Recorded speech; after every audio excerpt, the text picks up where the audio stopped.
Today, we have the distinct honor and privilege of felicitating our esteemed chief guest, Reverend Sister Jesslyn Maria CHF, Director, Asha Nivas Orphanage. I request our chief guest to please come up to the stage.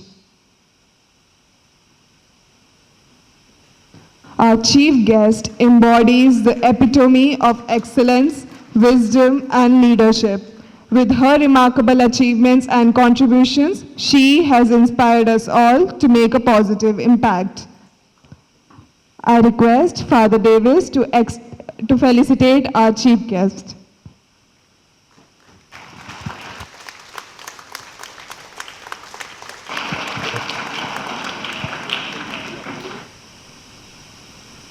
With immense honor, I extend a heartwarm welcome to our esteemed chief guest, Reverend Sister Jesslyn Maria CHF. We are privileged to have you grace the stage with your wisdom, leadership, and vision. Let us extend a warm round of applause to Sister Jesslyn as she prepares to take the stage. Thank you. സ്നേഹബഹുമാനപ്പെട്ട ഡിവിസച്ച, fathers, sisters, മാതാപിതാക്കളെ, സഹോദരി സഹോദരങ്ങളെ, കുഞ്ഞുമക്കളെ, ആദ്യം തന്നെ നല്ല ദൈവത്തിന് നന്ദി പറയാൻ ഈ നല്ല സുദിനത്തെ ഓർത്ത് വളരെ പ്രത്യേകമായി ഞങ്ങളുടെ ഈ പിള്ളേരെ, കുട്ടികളെ ഇങ്ങനെ ഒരു ചാൻസ് നൽകി അവരുടെ കഴിവുകൾ പ്രകടിപ്പിക്കുവാൻ ഒരു നല്ലൊരു വേദി ഒരുക്കി തന്ന ഡേവിസ് അച്ഛനും കൈക്കാരന്മാർക്കും ഒത്തിരി നന്ദി പറയുന്നു. ഈ ഞങ്ങളുടെ ഇതിനെക്കുറിച്ച് പറയുകയാണെങ്കിൽ 2021 ഞങ്ങൾ സ്റ്റാർട്ട് ചെയ്തു മഹാവീർ എൻക്ലേവ്. ഇത് കംപ്ലീറ്റ്ലി ഓർഫനേജ് എന്ന് പറയാൻ പറ്റില്ല, കാരണം നമുക്ക് ഗവൺമെൻറ്റിൽ നിന്ന് അനുവാദമില്ലാത്തത് കൊണ്ട്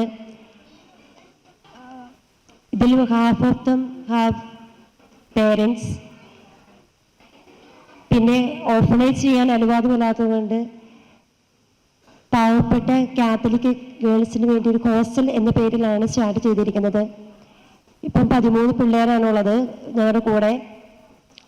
അവർക്ക് വേണ്ടി നമ്മളെല്ലാം ചെയ്തു കൊടുക്കണം. പേരൻസ് ഉണ്ടെങ്കിൽ പോലും എല്ലാ കാര്യങ്ങളും നമ്മൾ തന്നെയാണ് അവർക്ക് വേണ്ടി ചെയ്തു കൊടുക്കേണ്ടത്.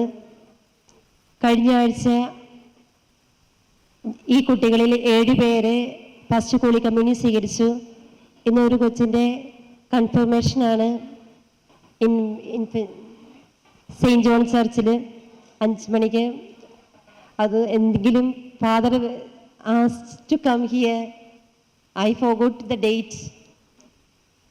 I told father I will come. Invitation സ്വീകരിച്ചു. അങ്ങനെ നല്ലൊരു അവസരം തന്ന അച്ഛന് ഒത്തിരി നന്ദി പറയുന്നു. പിന്നെ ഇവരുടെ അടുത്ത് സ്നേഹിക്കുവാനും ഇവർക്ക് മാതാപിതാക്കളോട് സ്നേഹം കൊടുക്കുവാനും, എനിക്ക് പ്രായമില്ലെങ്കിൽ പോലും അവരുടെ പേരൻസിൻ്റെ അത്രയും പ്രായമില്ലെങ്കിൽ പോലും ആ സ്നേഹം അവർക്ക് പകർന്നു കൊടുക്കുവാൻ ദൈവം എനിക്ക് നൽകിയ നല്ലൊരു അവസരമായിട്ടാണ് ഞാൻ ഈ 3 വർഷവും ഞാനിതിനെ കണ്ടിരിക്കുന്നത്. അങ്ങനെ ദൈവം എത്രമാത്രം എന്നെ സഹായിക്കുന്നുണ്ടോ, എൻ്റെ കഴിവ് കൊണ്ടല്ല, നിങ്ങളെപ്പോലെ ഇപ്പം നിങ്ങൾ കാണിച്ച ഈ നല്ല മനസ്സ് പോലെ പല ആൾക്കാരും വന്ന് സഹായിക്കുന്നത് കൊണ്ട് ഒരു കുഴപ്പവും കൂടാതെ ഇത്രയും കാലം കൊണ്ടുപോകുവാൻ സാധിച്ചു. ഇനിയും നിങ്ങളുടെ സഹകരണവും സപ്പോർട്ടും പ്രാർത്ഥനയും ആഗ്രഹിക്കുന്നു, അപേക്ഷിക്കുന്നു. Thank you.